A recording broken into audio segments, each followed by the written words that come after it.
เทิงหาลมไป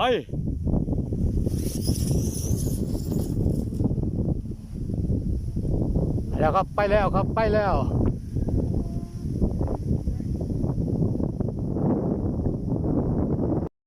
สวัสดีครับพี่สันขึ้นทอดครับนะครับวันนี้มาจะส่งถ่ายปีเก่าต้อนรับปีใหม่นะครับโดยการตั้งอุปกรณ์เพื่อที่พากันฉลองกันมื้อนี้นะครับแต่ว่ามือส่งถ่ายปีเก่าต้อนรับปีใหม่ล่มดีพี่น้องนะครับผมเอาวาจุฬาเกินแล้วเรื่องฟ้าแล้วเดี๋ยวนี้นะครับแล้วก็วาจุฬาของลูกกิตีได้มาจากช่างเข่งนะครับตัวหนึ่งนะครับที่เอาขึ้นเรื่องฟ้าไว้นะครับผมเลยเฮ็ดวาล์วแอกอีกตัวหนึ่งนะครับเพื่อสิทดสอบทดลองนะครับผมเฮ็ดเองนะครับเฮ็ดเองนะครับเฮ็ดเองทำเองเสร็จแล้วนะครับแต่ว่าโมหุบ่ท่านลองยังไม่ลองนะครับเสร็จแล้วนะครับตัวใหญ่พอสมควรสีไปลองนะครับสีไปลองว่ามันติดขึ้นบ่นะครับอารมณ์มึงสีเนี่ยจับสัตว์เลยนะครับพี่น้องนะครับเดี๋ยวไปเบิ้งอยู่สนามปล่อยวาล์วกันแล้วกันครับด้านหลังนะครับเดี๋ยวตามผมไปครับมีวาล์วจุฬาของสร้างเข่งนะครับอุบลนะครับขึ้นถึงฟ้าเรียบร้อยแล้วนะครับจับสัตว์แล้วขึ้นเลยพี่น้องนะครับรู้สึกว่าลมสีดีอยู่นะครับตอนนี้วาล์วจุฬาของสร้างเข่งนะครับขึ้นถึงฟ้านะครับนี่ขึ้นแท่นไว้2ตัวนะครับนี่เป็นตัวอีกตัวของกรมดิจิทัลแลนด์นะครับจะสัตว์ให้พี่น้องเบิ้งนะครับอีกตัวหนึ่งก็คือของจานไม้นะครับอีกตัวหนึ่งนะครับขึ้นแท่นไว้เรียบร้อยแล้วนะครับตอนนี้ล่อเตรียมอุปกรณ์นะครับสำหรับหางนะครับสำหรับหางของผมนะครับโอ้หัวสักแล้วโอ้หัวสักปิ่นมาลงพร้อมกันเลยหางนะครับผมใส่หางแบบนี้นะครับเป็นริบบิ้นที่อาจจะเป็นเสือกผูกสายเปรย์นะครับเสือกผูกสายเปรย์นะครับนี่เป็นแบบนี้นะครับม้วนละ150 บาทนะครับม้วนหนึ่งมันจะใส่อยู่ประมาณม้วนเคืองนะครับผมใส่ม้วนเคืองนะครับม้วนเคืองตกประมาณเกือบ20โอ้ยดังได้แห้งแท้นะครับเบาห้องสร้างเข่งนะครับสนุกดังดีครับสนุกดังดีเป็นไงลุงมาขึ้นเตะมันดำปีแล้วมันบ่ค่อยนี่มันปีกหักนะครับวาล์วจุฬาตัวนี้ของสร้างเข่งนะครับพอดีปีกหักนี่อาจารย์ไม่เล่าซ่อมให้นะครับเพราะซ่อมวันนี้พอเราซ่อมปุ๊บเปลี่ยนแปลงเลยนะครับความสมดุลหายไปเลยนะครับเดี๋ยวผมติดตั้งหางนะครับได้สัตว์ให้พี่น้องเบิ้งนะครับสำหรับวาล์วแอกที่ผมเฮ็ดไว้นะครับตัวนี้นะครับที่สัตว์ให้เบิ้งนะครับตอนนี้เป็นวาล์วแอกของผมที่เฮ็ดไว้เรียบร้อยแล้วนะครับมันสิขึ้นให้ว่าบูแล้วเดี๋ยวล่องสัตว์ขึ้นให้พี่น้องเบิ้งล่มถึงเดี๋ยวก่อนนะครับวาล์วแอกนะครับตัวนี้ก็ตัวใหญ่ที่สุดของผมที่ไว้นะครับให้ล่มถึงนิดหน่อย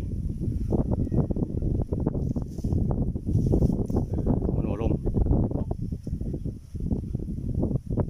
ต้องเทิงหาลม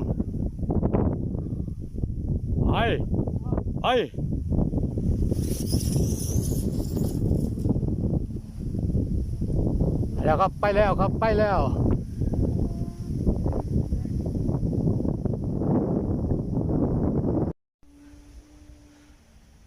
นี่ครับขึ้นเรียบร้อยแล้วโอเค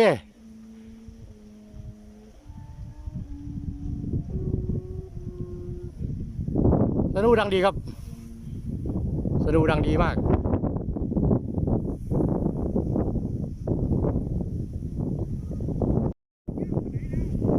เอาเสียกออกพอสมควรอยู่นะครับ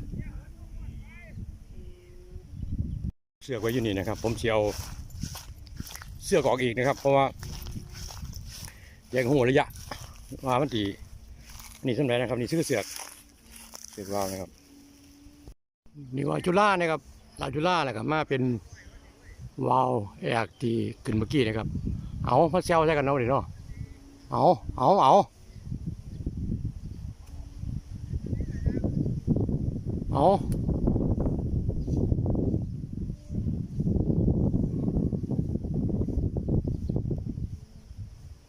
ลงสันเนาะคอยไปนี่เนาะ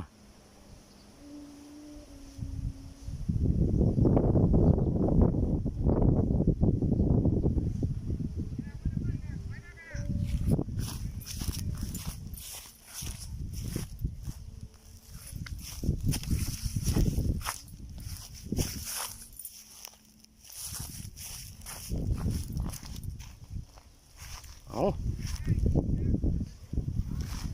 หนีแล้ว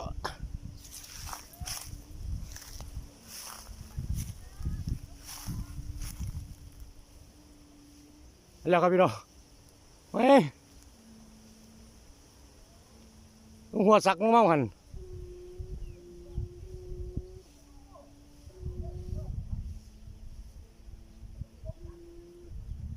เสียงคือดูดังแห้งครับเราจุฬาอยู่บนเดี๋ยวผมเปลี่ยนหมองกันครับมันจะตกหลองนะครับมีวาจุฬารู้สึกว่าอารมณ์ก็จะโอเคอยู่นะครับสำหรับมือส่งถ่ายปีเก่าต้อนรับปีใหม่นะครับวันที่31นะครับเอาไปใช้ละวาวข่อยเราสร้างเข่งนะครับวาวจุฬานะครับวาวสร้างเข่งกษัตริย์กับที่เดียวกับขึ้นเงินนะครับอันนี้เริ่มล่มจีเบิดแล้วก็จะถอยหาล่มลักษณะสี่นะครับแต่ว่ามีล่มก็จะหัวซักลงคือเขานะครับเบิ่งอาการไปเรื่อยๆนะครับเพราะว่าวาว3ตัวหรือซื้อว่าสิคือกันอาการคือกันตัวนี้ก็สิล่งคือกันนะครับล่มเบิดนะครับถ้ามีล่มสังเกตถ้ามีล่มก็จะขึ้นอีกนะครับเอาสู่เขาอีลาสู่เขาเดี๋ยวขึ้นไปเอาขึ้นไปนะครับจุฬาผมเอาไปแล้วจุฬาผมจุฬาไหวไหมไหวบ่อีลาไหวบ่สู่เขาเอาโอ้ยลมมาแล้วครับเวลาหน่อยโอ้ยเสือนหาลมครับเอาถนนไปแล้วเราแอกลงไปแล้วแล้วอยู่ใกล้ๆกันครับวาวของสร้างเข่งนะครับ2ตัวนี้นะครับวันนี้ลมดีเล่นเบิ้ลมือวันนี้โอ้ยมวนมันกับพยายามขึ้นอยู่ด้วยครับแต่ว่าวาวจุฬาตัวนี้ลงแล้ว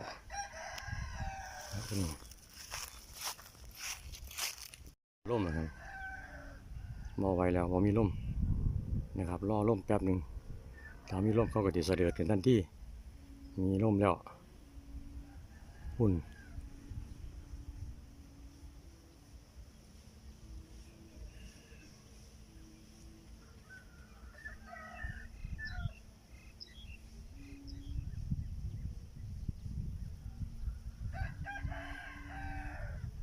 เหรียญเอลดีจังหน่อยหักลงมาเลยเอาหักลงก็จะเหรียญยุคที่แหละครับการเหรียญเขาจะเหรียญยุคแบบนี้ดีไปอย่างหนึ่งมาลงกันหัวซักอีกที่เขาโอ้เดือดครับเสร็จแล้วสำหรับการภารกิจการปล่อยวาล์วนะครับเรียบร้อยแล้วนะครับติดขึ้นฟ้าแล้วทั้ง2-3ตัวนะครับที่มีวาล์วหลายๆท่านนะครับมันนี่ร่มดีจังหน่อยนะครับร่มดีครับขึ้นนักแลนวาล์วคนแลนมักแลนวาล์วนี่คือถ้าเห็นล้มมากปุ๊บเดี๋ยวมันจะมีร่วมรู้สึกว่ามันอยากเอาขึ้นอันนี้มันก็ลงมาอยู่ต่ำๆผมเลยนะครับสังเกตพี่น้องนะครับถึงวาล์วแอกนะครับวาล์วของสังเข่งนะครับนี่วาล์วผมเอาขึ้นเมื่อกี้นี่ครับกหางเงาพอสมควรนะครับเกือบ30 เมตรนะครับแล้วก็นี่เป็นของช่างเข่งนะครับสนุน่าจะเป็นของสังเจ๋งนะครับผมเห็นสนุสังเจ๋งเสียงที่มันเอามาใส่นะครับของสังเจ๋งคิดว่าน่าจะเป็นของสังเจ๋งนะครับพี่ด้วยเพราะว่าสังเจ๋งเห็ดสนุนี่ฝีมือสุดยอดนะครับสุดยอดสังเจ๋งคือเอาจะได้มาจากสังเข่งนะครับสังเข่งพอดีมันขึ้นไปแล้วมันหักนะครับหักตรงกลางนี่นะครับตรงนี่ดามไปนะครับแต่ว่าขึ้นเอาขึ้นอีกกับเสียศูนย์แล้วนะครับเสียศูนย์แล้วต้องเบิ้งใหม่นะครับเพราะว่าน้ำหนักอาจจะขึ้นเพิ่มขึ้นนะครับน้ำหนักของตัววาล์วเพิ่มขึ้นนี่น่าจะเป็นสนุของสังเจ๋งหรือสังเข่งนะครับสังเข่งน่าจะเป็นสังเจ๋งนะครับเสียงดังดีนะครับเสียงดังชัดนะครับเสียงดังชัดดีนะครับเป็นวาล์วจุฬาที่รูปลักษณ์งามพอสมควรนะครับ นะครับภารกิจมื้อนี้เสร็จเรียบร้อยแล้วนะครับแต่ว่ากติรอให้เขาอยู่จักระยะหนึงซะก่อนนะครับให้ปีกมันโอเคมันอยู่ซะก่อนปีกบ่อยู่ก็ยากนะครับในการที่จะเฮ็ดให้มันติดลมเลยโดนๆนะครับขอบคุณสุหม่องสุวรรณนะครับขอบคุณทุกท่านนะครับส่งท้ายปีเก่าต้อนรับปีใหม่นะครับขอให้พี่น้อง FC นะครับพี่น้องที่เขามาเบิ่งก็พี่น้องที่กดติดตามทุกคนนะครับยังมีความสุขความเจริญนะครับปีใหม่ก็ให้สดใสร่ำรวยสู้ผู้สู้คนนะครับขอบคุณสุหม่องสุวรรณนะครับสุขภาพร่างกายแข็งแรงเดินทางไปมาปลอดภัยสู้ผู้สู้คนครับขอบคุณครับสวัสดีครับสวัสดีปีใหม่ครับ